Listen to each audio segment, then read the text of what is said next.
Ao abrigue bloa. Glugo. Ao se kimblan. Ao se. Ao Ziana Jimasi. Ene a doi. A nanyi no pai. A gido boy. No anyinu. Eno ba boya gozia. De odo no ke. Blade me kwa. Okpa odo. Nyokwe odo. De jenen no. Ka mabla kwe na baye nyoswa oya bonye yo ipo mo de ke ate inu zion sia won kondo ite anbo de gwe na ba mi on di do ba do ade pa obudru di ka wabla ko ogru baba ya nyoswa oya bonye nye eneme me a ti ablamon de abla gwe eneme nyanda apprendre et comprendre le ouais. Les coups bah aussi TV ouais. Aujourd'hui, je vais vous conter un peu une histoire. Une histoire triste, un peu triste au pays ouais. Voilà. Une histoire d'une dame, d'une femme, d'une jeune dame au pays ouais. Mais le titre d'aujourd'hui, le titre de l'émission d'aujourd'hui, c'est Gayagnon. Gayagnon s'écrit. Gayagnon s'écrit. G-A-Y-A-G-N-R-O-N.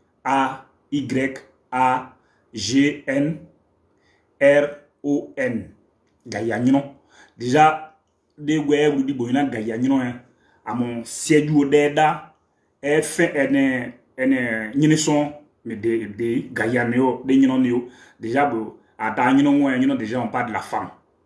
On parle de la femme. On parle de la femme. Donc, bon, d'ailleurs, à la fin, on va vous expliquer le mot Gayagnon. Le mot Gayagnon. Donc, Zambo a yeglo, atme bossrin de bossrinbo. Le mot bossrinbo, qui veut dire simplement l'antiquité, la préhistoire. Donc, aujourd'hui, le mot du jour, c'est Gayagnon. Donc, Ziane Andoya Boyago. Donc, à Moïna Nanage, ene Mwande. Donc, aujourd'hui, on rend hommage à un grand artiste. Ouais, depuis Libéria. Il s'appelle Sabadje. Tenye Dacia Sabadje né en Côte d'Ivoire. Il s'est interviewé non qui il comme au 20 on a Ninde on a Libéria on a Sabadje mais né on de Sabadje de Côte d'Ivoire. Mais on a Sabadje de l'Ouest, on a Sia de et maintenant plus aïe bada Sabadje mais c'est denadouini. Mais Sabadje de Libéria, Coran de Libéria, à moi, à quoi assez qu'on a beaucoup Cranda, car c'est un combat, nous a guéri da, mais à clé ne ouéon, le oué du Libéria Sabadje aujourd'hui a chanté à Ninou, bon, doyata détmu, pour Singaïs, non, pour mon concert, pour na, boublé coulier, manzaoué, le coulier manzaoué. Bo ene coulier maso bleje boju odion zon enyo kleju de madi o madi mais bo Sabadje double yi kan na de a bo aya blaze a de o bo wen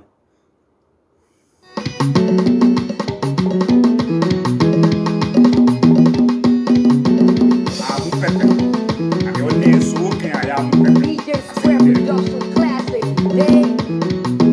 on est bien dans ça. Quand de Sabadje da, elle ouais ma peau de. Ah dans des Sabadje. Au sous tout de là non plus là, ma bien.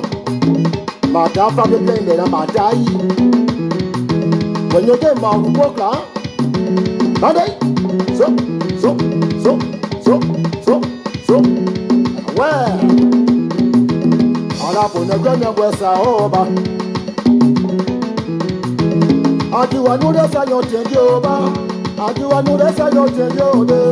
Ajuwa no desa yo tenjoba. Oforia no desa yo tenjoba.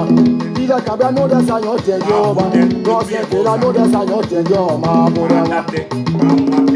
Mama Boleo, ina bene wesa o ma boleo. Ma boleo, ina bene wesa o ma boleo. Ina no se saoba. Tini no se saoba. Natida ni no se saoba. Oga jotina no se maoba. Oga davina no se maoba. Oga jeni no se maoba. Amonyo jengi o.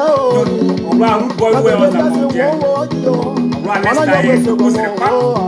Oh, Jay, I go to Mama, Morawa.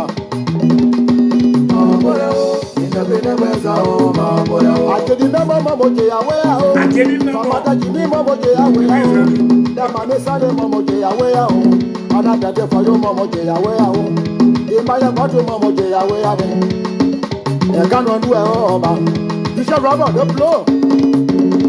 I'll be with the Ada ane kwa okay kwa ato do wake and I claim my work never see the flow ada Peter Jerry that's where the we maro kibi mama bola o ina bene weza o mama bola o yes kono ne bia so sa o mama ne bia so sa o oga sabaje no sa ma o ma obli ya no sa ma o ma oya masigo no sa ma o aye wo di saba jesu wo ma amabara mo se ni o ma mana bebe pressure wo di onya kwese ko di o ma ajira o da nya were ni o ma ada amara kaba mara aseno ma dawa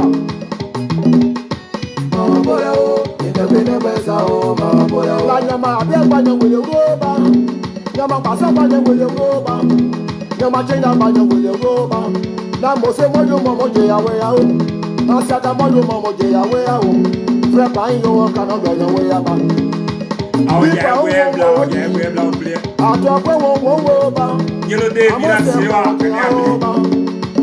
c'est le plus ouais danga yo no bobo bo mi mo we wala nyangwe se kotalo ba tale wo nyangwe se kotalo ba tale wo nyangwe se kotalo re abore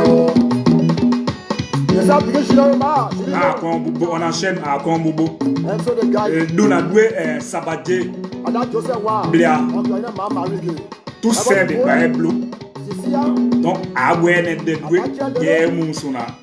Mais il y a des amants, tout c'est des bails. On a donné des après à boire des armes. Une vraie histoire aujourd'hui sur le mot Kayagnon.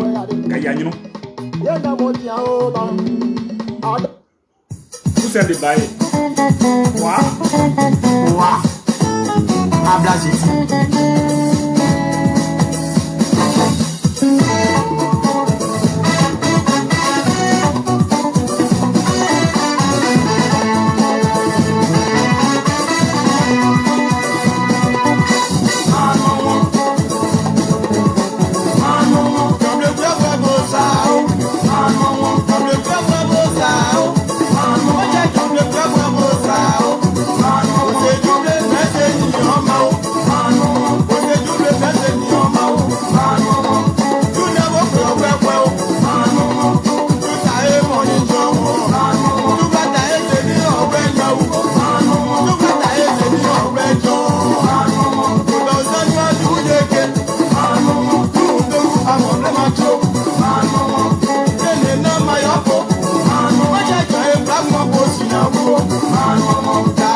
Mais I am what they am blessed. mawama blaka bweni eni nyon beme nyon kmugoye aseda dépôt onde ne flanze da eni coïncidence bene nyine ke basi ni a bo gunken de ma nyine ne aseda eni pure coïncidence eni hydron de ese bone ase juo mais de webloa bono nyuna paona egaya nyino de da mais aye bode yan de habitude na blier de webloa découper di do weblo wedi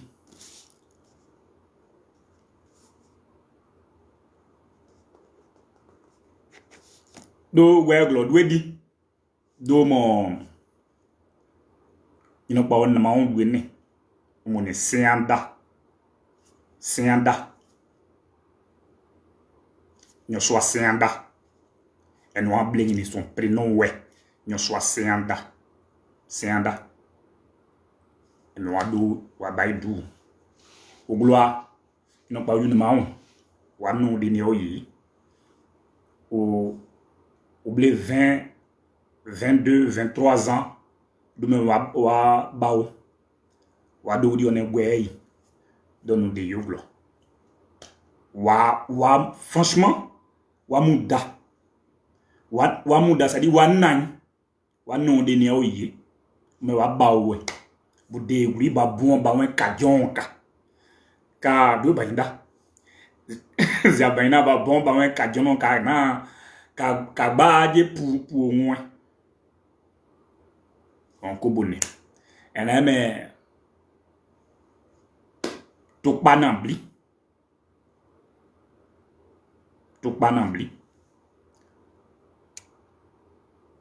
eme to panambli webloa non eni azian de on ma anlua la peinture meni ezia ba wanze gloy do ziglo do monne meni on zia bidike kana eni aduanja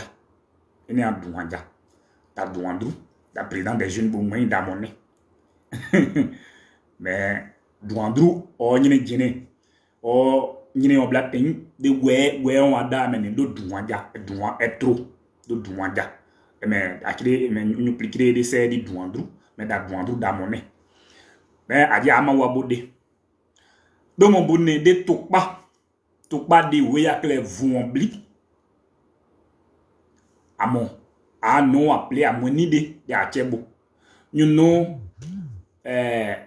ñu so sia won bu si o to wa breke de mo de na de jaina me ane de jija de adadu jide e me si anda dia de du boglo do abaonia do de aussi du obode nyo yo nouvelle bleu osine de poedi du blo wa ñu pli ada ONG dawentia adayoma Diamant Latis. Le premier c'est Sabadje, le deuxième c'est Toussaint Debaye, le titre c'est Ma GBAHNA. mais kaida kan dakle vombli ba blum aboublé a ko ge amblé de ñu ye de ñu ye ngo dabla e we abla en même temps wewu a ñu klai toan o mo a dizake da boimo e de aka na a émission a ya nozia o titre men gayanyino de da me bo ata da gluzia de gayanyino da we juo e ma de sianda me wa do wa ba bon un nom pêle-mêle wa ba o gay buti bli buni o gble de topa to ya pa ke sianda wa nan wa muda o me wa kon ai bude guri kajonka de topa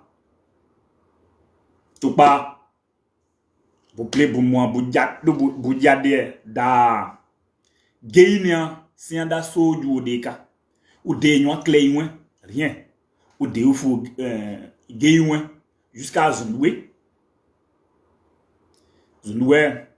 eme o me je pa du gay on gay a aussi obligé ni o so am Côte d'Ivoire mon gloumo don non gay mais nok mo se nyoku même bonne zezimbo teme ni oguri ene nyoswa nom o mama ku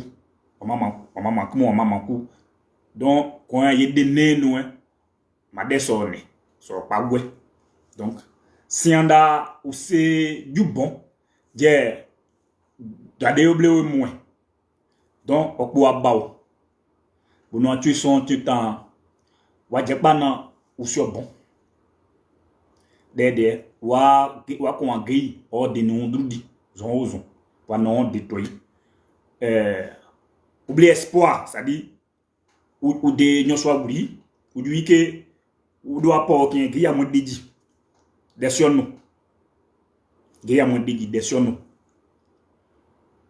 na me o me juze ai zimwezi die qui a dide duglo o mu kuiglo di parce que ou sebe o glo ide l'absence gay sonné et comment il dobo donc do mu kuiglo di de kuiglo mo ali wa yai ududu mo do agei bo mai o me o moi wa bon ba wen kadeka bisia mu bisia yo no so bon o no ça dit wa nyon wen mo ba bo no tuduwe tu wa son no wa nyon wen bo ju ozie pourtant ou sur tromper nous sur boudibla ou c'est dame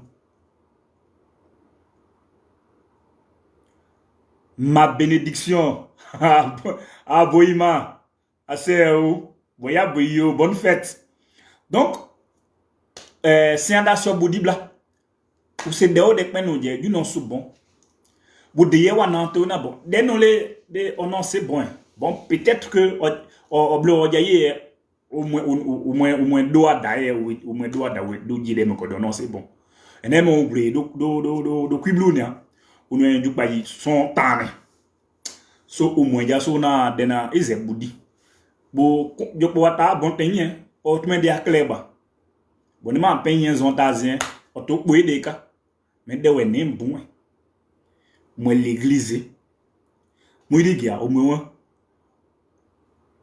nous prière nous dokin nous gwe de mo digia na de mo nebla de o me jokpo odwe onu je jo mo sim parce ni soit ni muidi ki abudine on est danon dio nu je onu je ono bon si anda wen si anda na mo ise diplomatiquement dodi je dani amla manzindi we bla manzindi we bo mata bon kaje ka mata bon ene ma bon ko ambla mata bon ye ma nyon ne mo ma chebo baon bon de match bois mais moi ameti Menzi Rose Charlie bonne fête maman bonne fête ni mais moi ameti de juna hawo o so now bo glugwe o bien des ans o ju ka kwa jopo wan nyino pa bon sumba juto siandai de le pen sianda au point oje odun comme oje pa de odun comme di o ñu conseiller de donc kono comme on a publié do bijande de dawale sami drole kolokole eni okuglo di do beyi donc ojo che oye kokono c'est-à-dire oye oye sianda cheito comme sianda dea bo ye oye sianda banji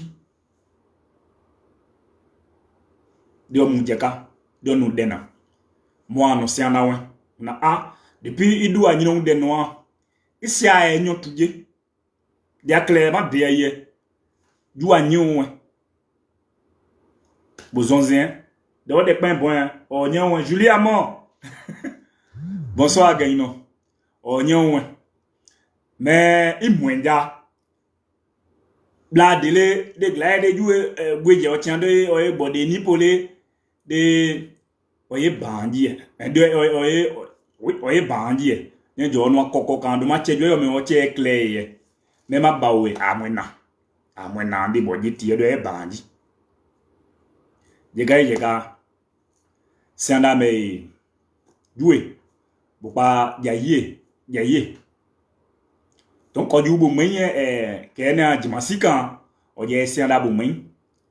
O je sanda bon moyen.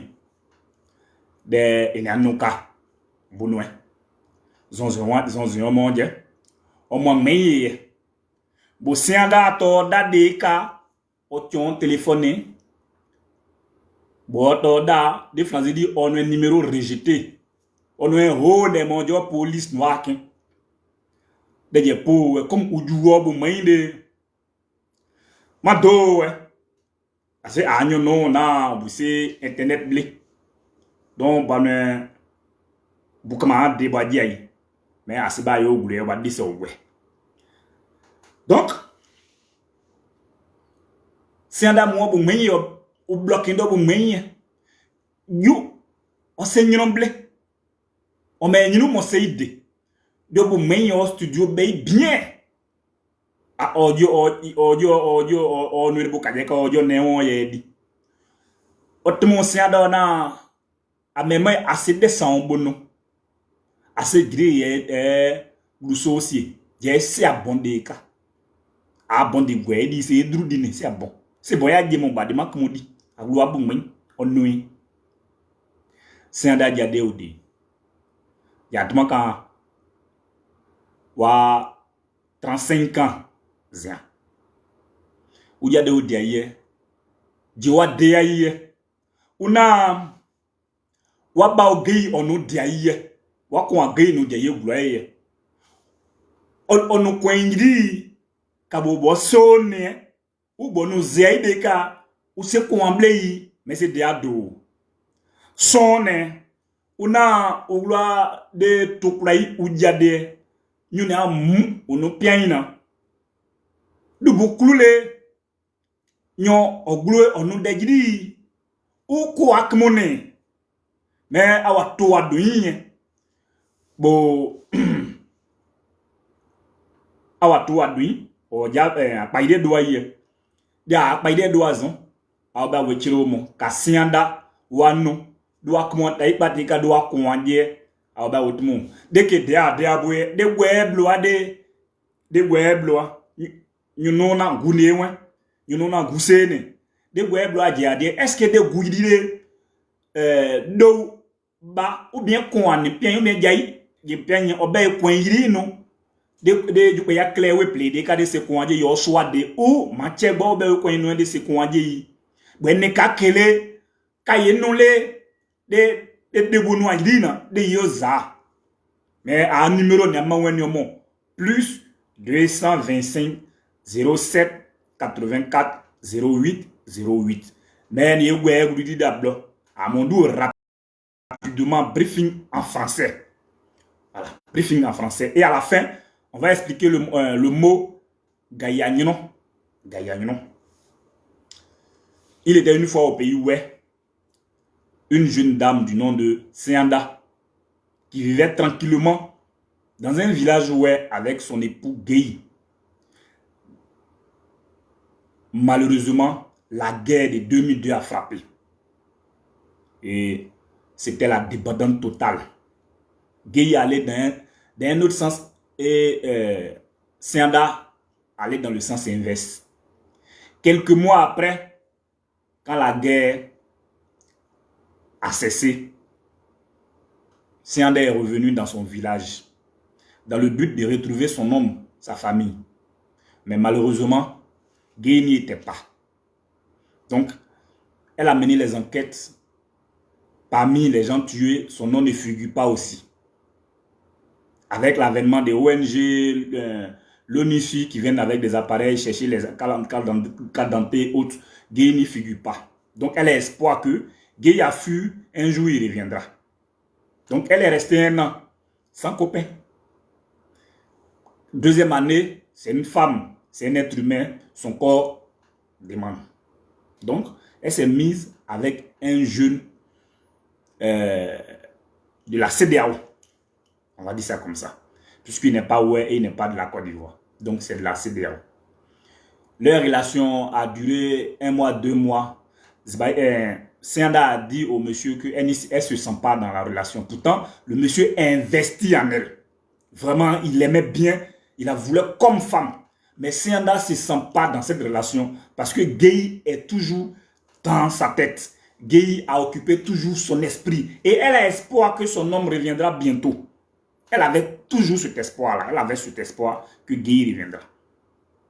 Donc, après 2-3 mois, elle a dit au mec que ce n'est pas la peine qu'on va continuer. Il ne faut plus venir me voir. Le monsieur a insisté plusieurs fois. Mais elle a dit niet. Elle ne voulait même pas le sentir. C'est terminé comme ça. Elle a fait quelques temps au village. Elle s'est envolée pour une ville quelconque de la Côte d'Ivoire. Arrivée là-bas, elle a fait la connaissance d'un homme. Ok. Et au début, quand le gars venait la draguer, il était bien gentil. Mais une fois, il a eu raison d'elle. Il a tourné droit à Sianda. Même quand elle appelle, il ne décroche pas ses appels. Il dit qu'il ne veut plus d'elle. En fait, c'est la même chose qu'elle a fait à l'autre, au village. C'est la même chose qui lui est arrivée. Donc, elle a pardonné. Elle dit que peut-être qu'il avait déjà une vie. Il avait déjà une vie. Il avait déjà sa copine. Peut-être qu'elle a voyagé. Elle est revenue. Il n'est pas capable de lui dire la vérité. Donc, elle a tapé l'œil. Le second, c'est la même chose. Donc, elle a fait 3 hommes. En ville, elle a dit non, mais moi, je suis une femme. J'ai déjà 35 ans, bientôt 36 ans. Il faut que je me case. Donc, je ne peux pas partir d'un homme à un homme. Maintenant, je dois chercher à me caser. Et elle s'est résolue sur elle-même en disant que ce qui arrive là, peut-être n'est pas simple. Donc, elle allait à l'église. Elle a choisi une église où elle priait couramment. Elle s'est donnée vraiment à cette église-là. Et c'est dans cet aspect-là qu'elle a croisé un monsieur. Lui, il n'était pas chrétien. Il n'était pas, je ne sais pas s'il est chrétien ou pas, mais il n'était pas dans la même congrégation, même église que Sianda. Et il venait derrière Sianda avec des cadeaux, comme un grand frère, comme un père, comme vraiment un homme qui veut faire du sérieux. Et Sianda lui a dit que, frère, franchement, je t'aime, mais aujourd'hui, l'âge a avancé, je ne peux plus me donner à n'importe qui maintenant. Si tu veux vraiment de moi, va me doter chez mes parents. Quand tu finis de me doter, je deviens ta femme, tu fais de moi ce que tu veux. Moi, je veux être dans le foyer, j'ai l'âge d'être dans le foyer. Elle a bien convaincu le monsieur. Il n'a pas dit mot, puisque lui aussi, il a l'allure de quelqu'un qui veut quelque chose pour de vrai. Voilà. Donc, il a dit ok.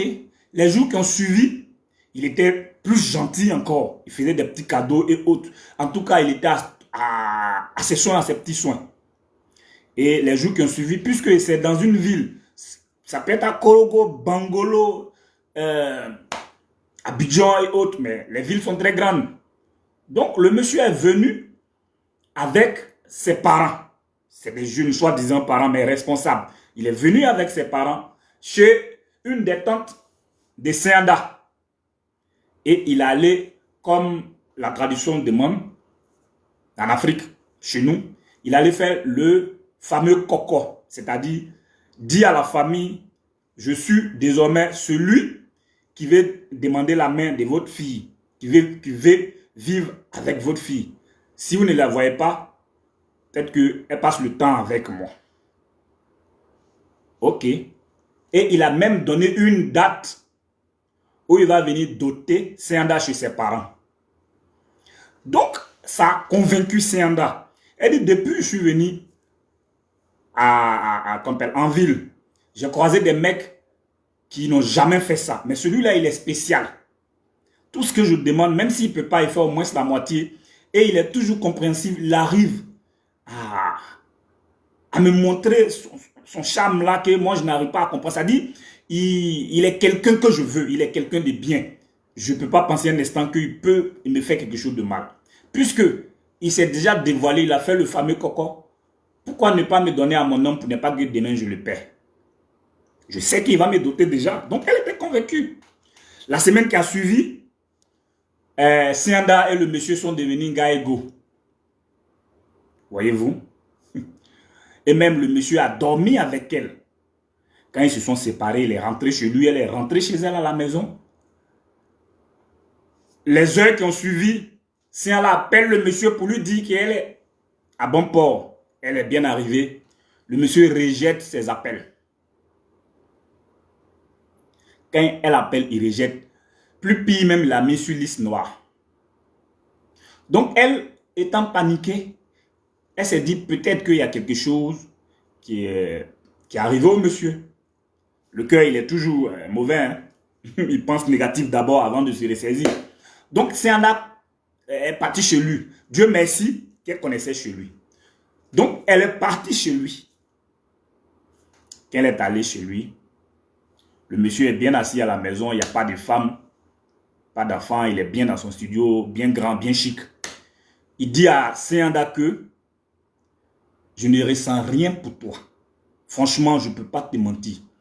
Je ne veux plus te voir chez moi, même dans ma vie. Ne m'appelle plus, plus jamais. Il a chassé même de chez elle. Elle est revenue à la maison vraiment abattue. Le mot abattu même est petit. Il n'y a pas de mots à qualifier ce qui ressentait un Sianda dans ce temps-là. Aujourd'hui, Sianda a 38 ans. Elle se pose la question. C'est elle, dans sa jeunesse, son premier concubinage avec Gueye au village. Est-ce que Gueye n'a pas fait un talisman, un médicament quelque part? Si peut-être il la laisse, et elle le laisse, ou si peut-être il n'est pas, elle ne va jamais se marier. Ça fait la première des questions qu'elle se pose. Est-ce que le problème ne vient pas de Gueye? Deuxième facteur, est-ce que le monsieur qu'elle a croisé après Gueye, après la guerre, qui était prêt pour elle, et elle a dit qu'elle ne veut pas de lui, mais malgré ça, le monsieur la suppliait, mais elle a toujours dit qu'elle ne voulait plus de lui. Est-ce que ce monsieur-là n'est pas pour quelque chose? La troisième question est que, est-ce que cet aspect-là, c'est naturel, c'est héréditaire, ça existe chez nous, où la femme croise un homme après 2-3 années, ou bien 2-3 jours, 4 jours, une semaine, et puis paf, le monsieur est... La dame ne plaît plus au monsieur. Est-ce que ce genre de choses-là existent chez nous? Si ça existe, quelle est la solution pour notre soeur Sianda? Sianda, son nom c'est Guéa Sianda. Mais son père et sa mère l'appellent affectueusement Sianda. Guéa Sianda qui veut dire en français, Dieu n'a pas procédé ainsi. Dieu n'a pas encore donné son dernier tampon. Guéa Sianda. Donc aujourd'hui, Sianda a tous les problèmes. Elle est très belle, propre, respectueuse. Mais Sianda ne fait pas 2 jours, 3 jours avec un homme.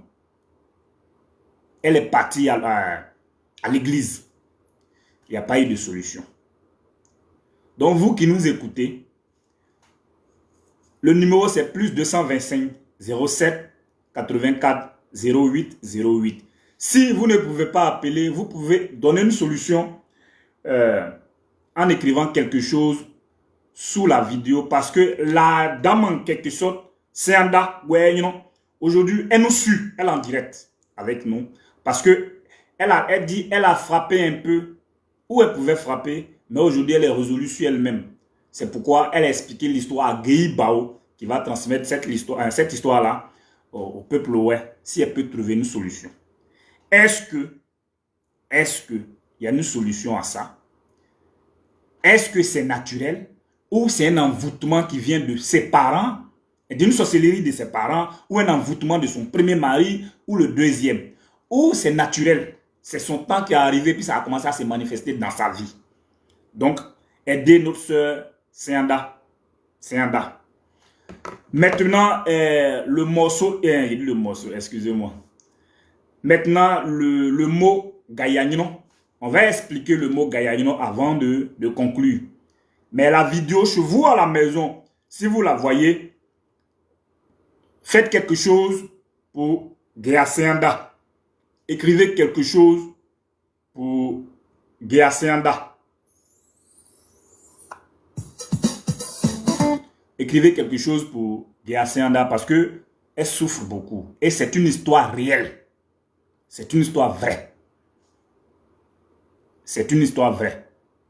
Réellement, la question c'est que est-ce que ce genre de phénomène, ce genre d'histoire-là existe chez nous au pays? Ouais. Si oui, quel est le remède? Quel est le remède? Donc, aidez-nous. Aidez notre soeur Gayaseanda. Aidez notre soeur Gayaseanda.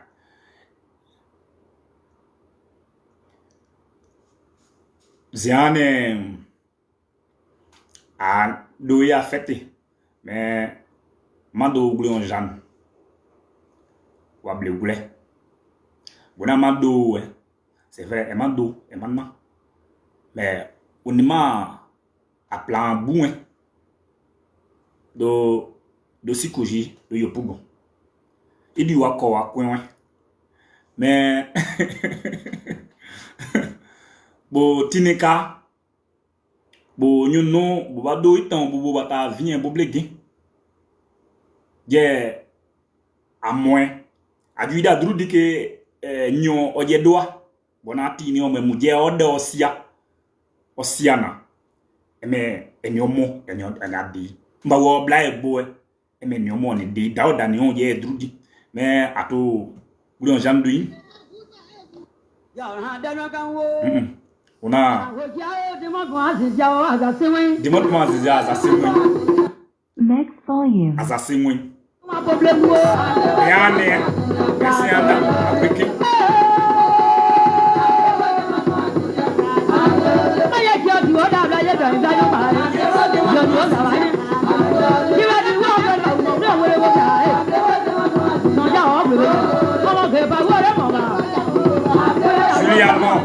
C'est à l'église même, à l'église, qu'elle a croisé le dernier même qui a fait le dernier kata. Aujourd'hui elle est dépousselée, elle sait plus quoi faire.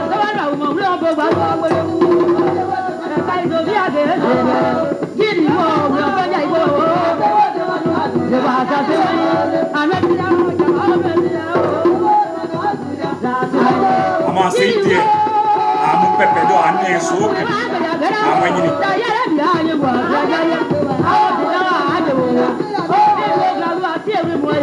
Kapaina, na zibuna bamotre, amwe baobe yaite, asikene.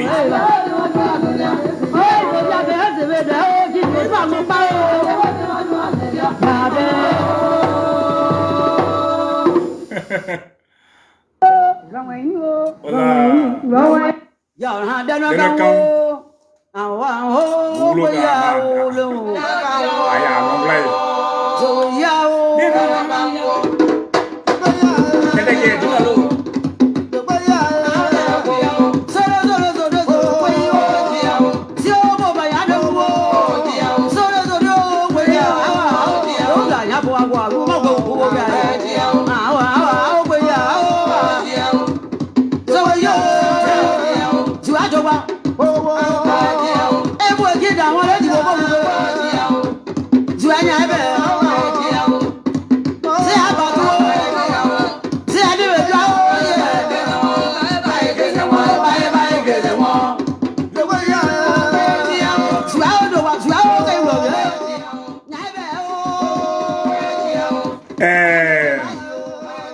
Mais à gloire d'Akawa, moins d'avoir mon mendia à Dieu à oublier, non, mais Dieu à Dodi, à Dodi, Gayaseanda, Wado et Bada au Seanda, Seanda, mon bled, quand il y a un problème, mais Wadi à Bourbey. Au bec et boy, à Dodi, do amatmo, au ya paye do azon écrit, au bec à d'abord de À numéro plus 225 07 07 84 08 08. Ah bon, ma. Mais à blon, de web bloa. Bon, non, il n'y a pas de gaïa, you know. De da. De n'y a pas de candidat, il n'y a personne gaïané, de n'y en a. Non pas cafouille non pas on da gaïa, you know. Et non pas aussi agidable au conzinzia. Au de au meni. Des flancs il y en a célibataire. Mais célibataire au degré. Il y a des zinzi. Zinwali da tille. Easy way. Mais gaïa, you know. Et grey. Et mon code way or daigno. Et grey a klein. Parce que bogwe mwede you know pas il na mo gaïa, you know na. Mais you know pas ozi onzi moi ole ko anombo mo ko anombo do boa o sia ko ablo di aglo iye. You da gaïa, you know. Gaïa, you know. Aba wen you know pas os kon zanzia. Zin wadi da ti easy do o se ko amble do deglo yi. O se ko amble o deglo yi. Mo ya da gaïa, you know. Gaïa, you know. Mais aba wala da kan de ka bonyo mo idio da gaïa, you know, o gide on. Des flancs di men da blood there. Mo ko de weye o po ewe rutu. E gide. Mais amo able da bwenwo. Able da bwejuo. Able de bo glaye bo awoni da bonyo poe de abo de da we kanuke de matmo ma do di ebei ese de jenene madama do di gaïa, you know we ese de jenene mais aji glaye ne nyo so asia bubo.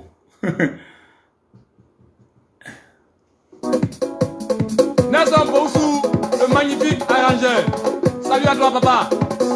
Sidonie Niaouton, assez haut la vieille.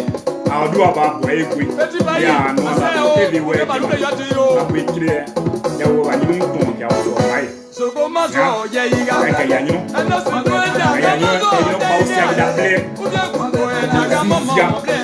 Ya boy yo ma da gaïa.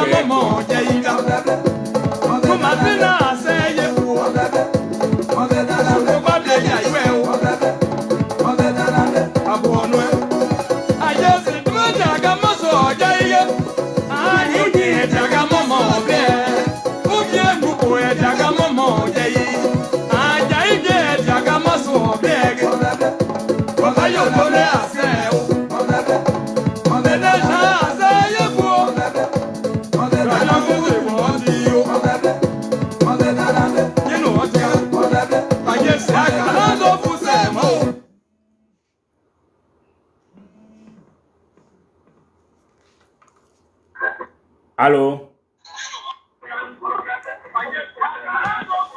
Allô? Allô? Dodi, un direct TV, ouais. Oui, bonsoir, direct TV, ouais. C'est ma bénédiction. Maman, ma bénédiction. Adao. A Boïke. Ah, oh. A bonne fête. Ah, oh. Ah, oh. Merci beaucoup. Oh. Awa sujet nazian a do di a de a gro a du a do di wan de C'est anda. Moi quand me ye de ça e me de nya o be ye tmo de nya o be ye tmo Ah.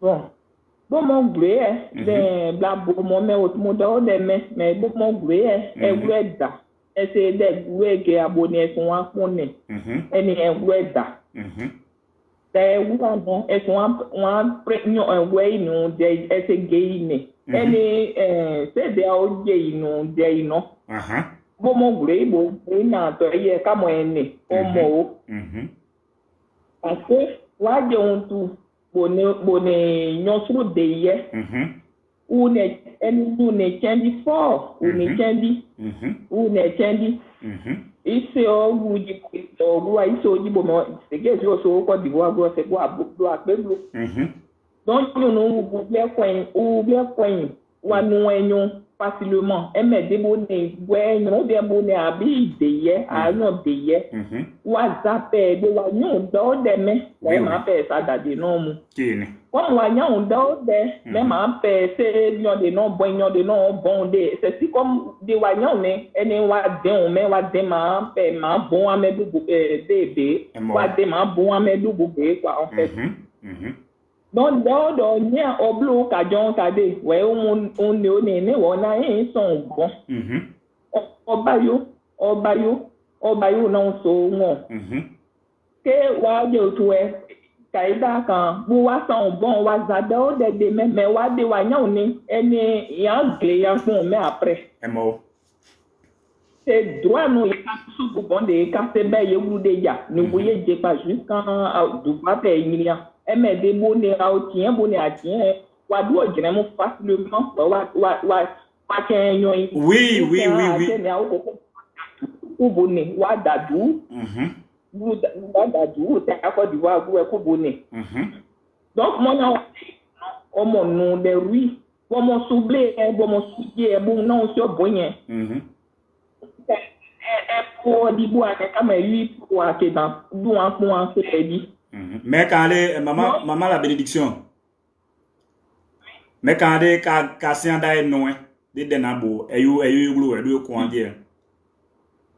Bon, ben ye on a pas mungiri de a di on pas ge a budi comme de mangubi quand on da. Demoza. Pas ge a budi normalement bo pas ge a budi ma moué ka we ma po nyon bingo comme ça. Ma po niru pour ene ma gloire de nouveau ma pas comment on dit ça mais flanzeda baptisé même à dessin clair même à cousin va aider voilà ma tempo mais son edeka mais glo de voilà voilà donc pour niru non pour niru non normalement non pour niru ou ye de obé mo de omo ye mo omo ubo dibo ge ajon we no be ni ge a nyon no ge a bo je o na de ge agu mo obe oyun ge a yo revelation oye do ya no we ya o be ne oye ge o yin uye no ke bu se di fun ya de weblo ake eneme nu adrea nu azanyo du tamu o neme ye plepa o ye na o ye no les solutions sont ge no boni ge agudi una ge agu ma won toujours non poani ru on yo bon non tout mo oyu diripon oyu diripon oyu an bo no ka jonka oyu an ge abaye we do ne yo glo de ju no no abo pe yo glo sinon de weblo ake eneme como ya tumo enao eni yonso ge amesianda wan nyina anyi me ge asianda won ge asianda do no abu kun ejiri wan je zu tan ne muza we uyo enen uye wan fun je uyu no mama na nkota ase o ni ye fun na o mais maman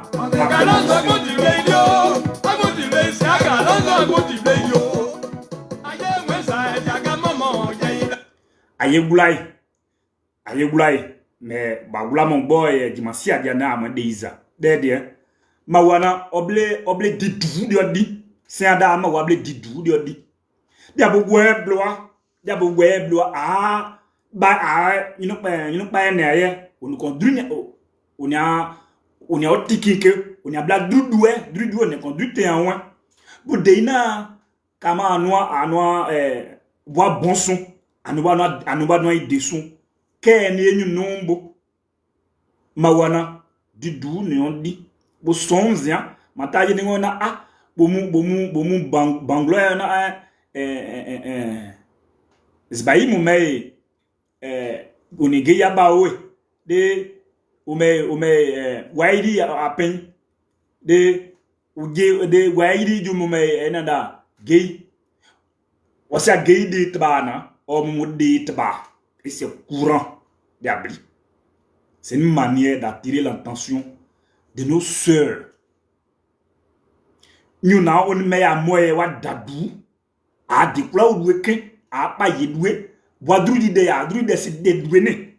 Mais on m'a bon, on y est idée. Bon, ma bao, on est dit. J'ai ma mouon boye, des son nito, mon yé de ban. À ce canon, des sianda ma wadie, mon couli gay bao, et ce canon, wakon ou blau gay bon, nous dia, et mon noir, moi c'est bejou. Mais, maman ma bénédiction d'akan, on a de mon grille, et gomo, moi non.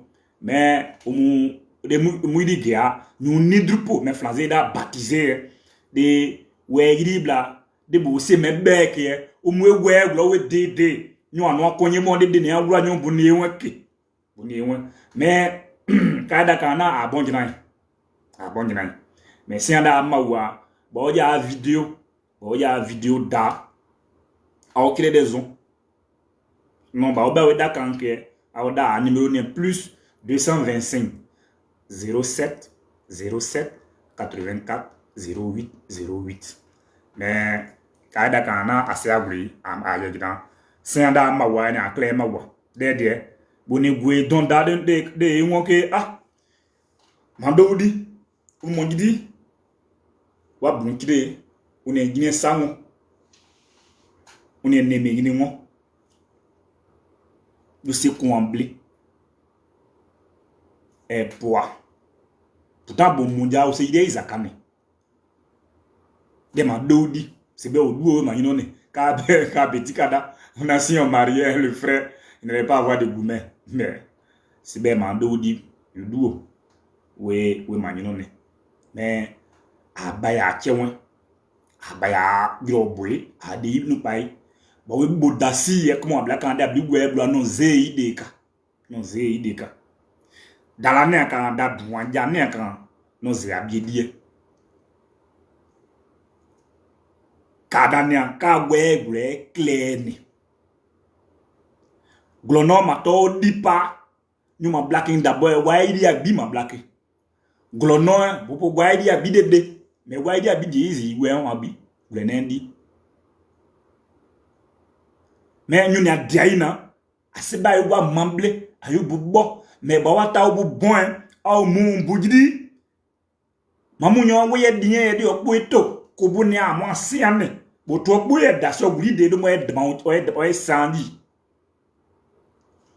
bojo o compliment idi obe kon yinu jo compliment idi o san o ese mais de mo ise da ya mu da depuis one day ene no ke dia bli ya mu da même bo je ma wa idi bo kontun so on est ti auti kajeka jobli bo se ton ko enza o mabo ma pa o bo emo mais adori senda wa ma wa meni gei no akon ai de tukpa de da game won soju eno mo ezundie oduo wa gidi o si abriblo agbo onu de o de ayu no wison witan o tue du obun comme nyino kajeka ba de akle onu gidi je onu si obun tmo o si obun de ye gya de no ndu dizon onu si obun oba yo ba je o si o je we kublimu o ma kubli enyo pe on die bonu penzi an bo zonze on tokoi le mon bleu o je doué dona bonema yi pe o ma bon kon ziaka amazingi yuebla mo ma chebo baon de mwe de no koko c'est-à-dire on a ba se waju die on ma na je gbugbe ye mo banji odana e flanzi di na il a mis en confiance on no bien ye on en sous bon deka o sous bon ide meje mo ba mais do ni aka wa dede ko eno e denyu du oni englo dubo oni englo kele ko wonu de yo kenglo mais dia izembo mais dao ne de la sia bobo asia aguni angizi aka da se ma wa blaka esianda amawa ge asianda na enyini tv we du ano emission je a dowudi oni egwe yin jeka wasia ablum si a jono ba mo wasia me da video zona a okire de ube wanu a okire ba o se da be a okire e be ya ba ma wane e mama wane e komo ajade kapo ono musun ka de anu musun ko ono ajisun ka de anu jisun me akle ni on komo manuka ba madame ba et si on komo zonne mais français da jamais n'existe pas nama ba egria de ne dien oui dis plutôt moi je prie non soir je prie Dieu de ne pas avoir cette situation dans ma vie. Je prie non soir aussi qui ôte ces mauvaises situations des vies des autres. Mais ne dis jamais. Mais Ado dit, c'est un date, on est c'est un camp. C'est un date, on est c'est un. Mais à mon son beaucoup.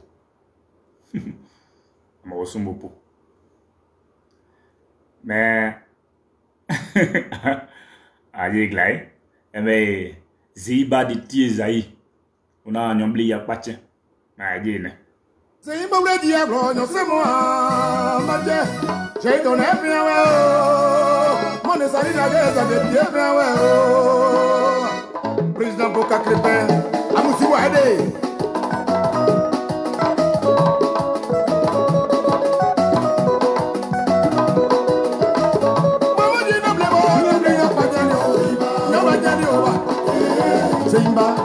Simba, nyombe yo banyalio.